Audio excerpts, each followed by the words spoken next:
And Sports Fest, 32 million and 13 million.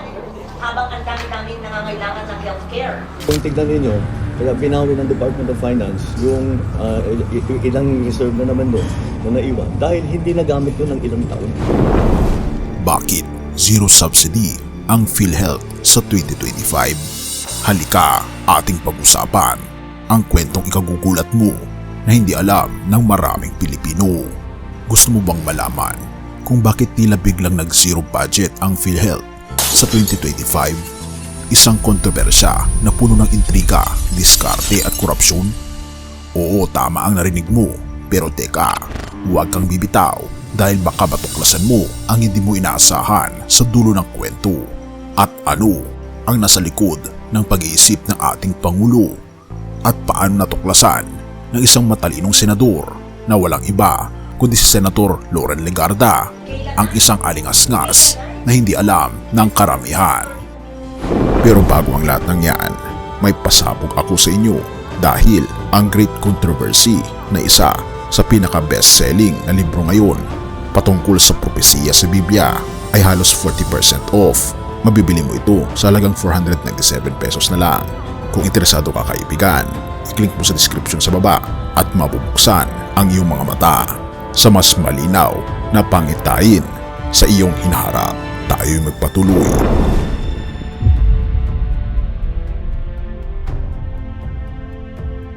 Una sa lahat, sino ba ang hindi mababahala kapag nalaman mong may proposal ang PhilHealth na gumagastos ng 137.7 milyon para lang sa kanilang 30th anniversary?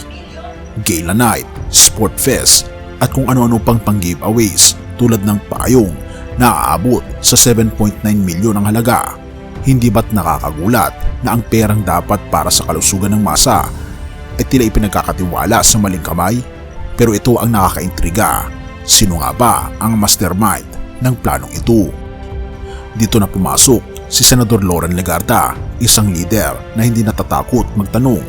Sino ang matalino mag-isip nito? Sabi nga ni Legarda, habang ang dami-daming nangangailangan ng healthcare, ano itong Gala Night na ito? Pero sandali, ito ba ang rurok ng problema o may mas malalim pang dahilan? At teka, bakit nabanggit ni Senator Loren Legarda ang patungkol sa GRO? Atin itong pakinggan, mga kaibigan. You're spending a few hundreds of thousands, but we see on the board, it is not consistent with what the CEO is saying. It's 137.7 million. What is this? An invention, a proposal of some brilliant person? Buti na lang, merong nagkontra at may board. Ano ba ito? Gala Night? Gala Night? And Sports Fest, 32 million and 13 million. Habang ang dami-dami nangangailangan ng healthcare. At ito ang buod ng pagtatanong ni Senator Loren Legarda patungkol sa issue ng 137.7 milyon pesos na Gala Night ng PhilHealth. Atin itong panuorin, mga kaibigan. The chair of the Finance Committee, of the Health Committee, on why the person and the group thought of using 137 million of PhilHealth funds for giveaways and a Gala Night. We will submit, Your Honor, we will submit it within the day to Congress. No? A sports meet 2 years to the for Senate. 32 million and a Gala Night with PROs, I don't know, GROs, at 13 million and a Gala Night with HOs for 4 million, blah, blah, blah. And, okay, we took in umbrellas for 7.9 million. What's this? Special tokens in umbrellas? Senator Loren, Ma'am, kasi may lang po private na discussion, all of those. At ano ang nakita ni Pangulong Bongbong Marcos? Ngayon, pumasok si Pangulong Ferdinand Marcos Jr. na tila alam kung kailan dapat humakbang. Sa kabila ng mga panawagang taasan ang budget ng PhilHealth, tila may ibang nakikita si Pangulong Bongbong Marcos Jr. Bakit zero subsidy? Simple lang, alam niyang may 600 billion na reserve funds ang PhilHealth, pera na halos hindi nagagamit ng tama at tila kumikita pa ng mas mababa kaysa inflation. Pero ito ang tanong, bakit hindi ito ginagamit para sa mga Pilipinong naghihirap? Narito ang ilang mga kilalang issue ng korupsyon sa PhilHealth na nagdulot ng malaking kontrobersya. Noong 2015, nagkaroon ng cataract surgery scam na diskubre ng PhilHealth na hindi bababa sa 6 na pasilidad ang nagsagawa ng hindi kinakailangang operasyon sa katarata na walang pahintulot ng mga pasyente. Ang layunin nito ay maghain ng peke at sobrang laki ng claims. Ang ilan sa mga pasyente ay nagdusa pa dahil sa mga hindi kinakailangang operasyon. Pangalawa, 2019, ghost dialysis claims. Napag-alaman na ang pondo ng PhilHealth ay ginagamit para sa dialysis treatments ng mga pasyenteng patay na nagpapakita ng malawakang pekeng claims ng ilang healthcare providers. Pangatlo, 2020, aligasyon ng malawakang pandaraya. Isang whistleblower ang nagbunyag na humigit kumulang 15 bilyong piso ang nawawala dahil sa isang sindikato sa loob ng PhilHealth. Dahil dito, nagkaroon ng mga investigasyon sa Kongreso, pagbibitiw ng mga pangunahing opisyal at pagsasampa ng mga kasong kriminal laban sa ilang opisyal. At kamakailan lamang ang 2023 ransomware attack na hack ang database ng PhilHealth ng Medusa ransomware na nagresulta sa paglabas ng sensitibong impormasyon ng mga empleyado at iba pang internal data. Tumanggi ang PhilHealth ng bayaran ang $300,000 na ransom kahit inilabas ang ninakaw na datos sa dark web. Ang mga insidenteng ito ay nagpapakita ng mga sistematikong problema sa PhilHealth, dahilan upang maraming sektor ang humingi ng mas malawak na reforma upang matiyak ang transparency at pananagutan sa paggamit ng pondo ng ating bayan. Kaya't ito ang isa sa mga dahilan at tila nakikita ng ating Pangulo kung bakit nagkaroon ng zero subsidy.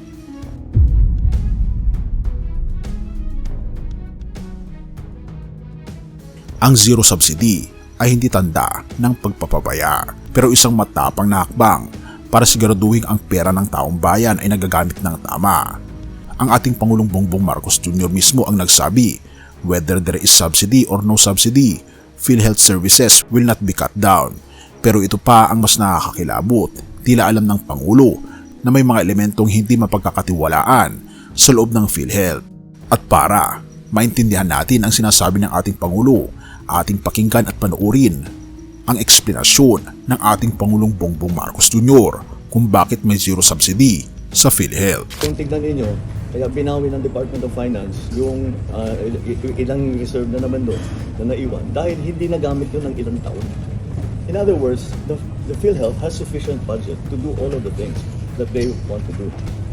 So let's go back the last 2 years. Kung titignan ninyo, ang services na binibigay, ang mga treatment na binabayaran ngayon ng PhilHealth ay nag-expand na ng gusto. We are taking care of many more conditions, many more. We have more dialysis treatments. We are attending to more people. That's from the budget of 2023 and 2024. So patuloy, pataas na pataas. Pati yung pagbayad. Ang payments ngayon natin for cancer, for the other diseases, hundreds of percent ang increase doon sa dati. In other words, kaya ng PhilHealth ang bayaran yan. And the reason why is that the reason that we do not want to subsidize it is because the subsidy will hook lang doon sa bank account ng PhilHealth. Hindi magagamit. May marami tayong paggagamitan doon. So that's a simple explanation there.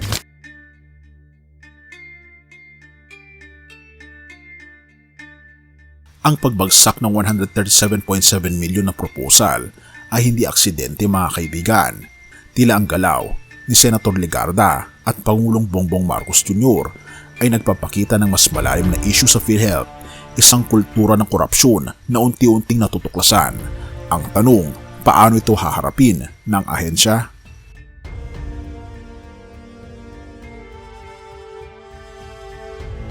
Kung iniisip mong ito'y simpleng usapin ng budget, nagkakamali ka.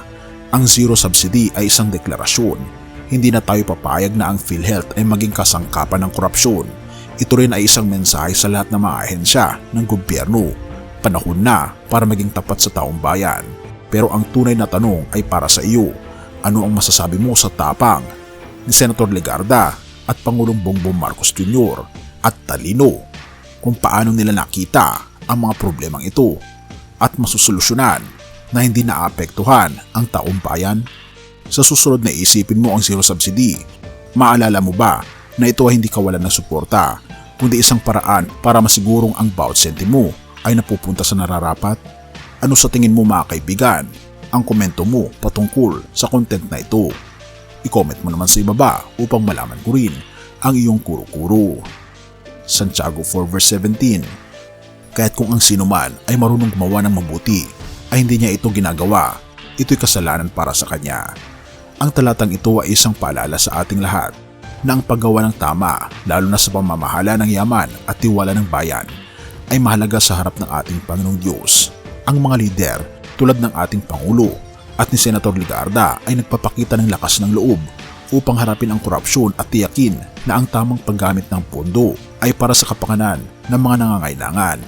Ang hindi pag-aksyon sa harap ng mali ay kasalanan. Ang kanilang desisyon na alisin ang maling paggasto sa PhilHealth ay halimbawa ng paggawa ng mabuti para sa ikabubuti ng lahat. Gayunpaman, ito rin ay paalala sa atin bilang mga Pilipino na dapat nating bantayan at ipanalangin ang ating mga lider upang manatili silang matuwid sa kanilang mga layunin. Purihin ang ating Panginoong Diyos at tayo'y manalangin. Ama naming Diyos na makapangyarihan sa lahat na nasa langit, na siyang umiibig sa buong sangkatauhan. Lumalapit po kami sa iyo na may pasasalamat sa aming mga puso para sa karunungan at tapang na ibinibigay mo sa aming mga lider, lalo na kina Pangulong Ferdinand Marcos Jr. at Senator Loren Legarda. Salamat sa kanilang pagsisikap na laban ng katiwalian at tiyakin ang tamang paggamit ng yaman ng bayan. O aming Panginoong Diyos, hinihiling namin ang iyong patnubay para sa PhilHealth at iba pang mga ahensya ng gobyerno. Linisin niyo po ang anumang katiwalian at ituro mo po sa kanila kung paano mamuno sa tamang landas upang ang kanilang mga desisyon ay maging kalugod-lugod sa iyo at kapaki-pakinabang para sa sambayan ng Pilipino. Idinadalangin din po namin o aming Panginoong Diyos ang mga nanonood at nakikinig ng mensaheng ito. Gabayin niyo po sila upang manawaan ang kahalagahan ng pagiging mapagbantay, matalino at makadiyos sa kanilang buhay. Bigyan niyo po sila ng lakas ng loob upang gumawa ng tama kahit mahirap at nanghabag para sa mga nangangailangan dahil ito po ang nararapat. Tulungan niyo po kami sa pamamagitan ng pagtutulad po namin sa karakter ng aming Panginoong Jesucristo. O aming Panginoong Diyos, ikaw lamang ang aming inaasahan. Sa iyo namin inihahabilin ang aming bansa at ang kinabukasan ng bawat Pilipino. Maraming salamat o aming Panginoong Diyos sa iyong patuloy na pagmamahal at proteksyon. At salamat sa pagdinig ng aming mga panalangin. At patnubayan po kami at patawarin po kami sa lahat ng aming pagkukulang at pagkakasala, sapagat ang lahat ng ito ay aming dalangin sa pangalan ng aming Panginoon Hesus, na siya ring aming tagapagligtas. Amen.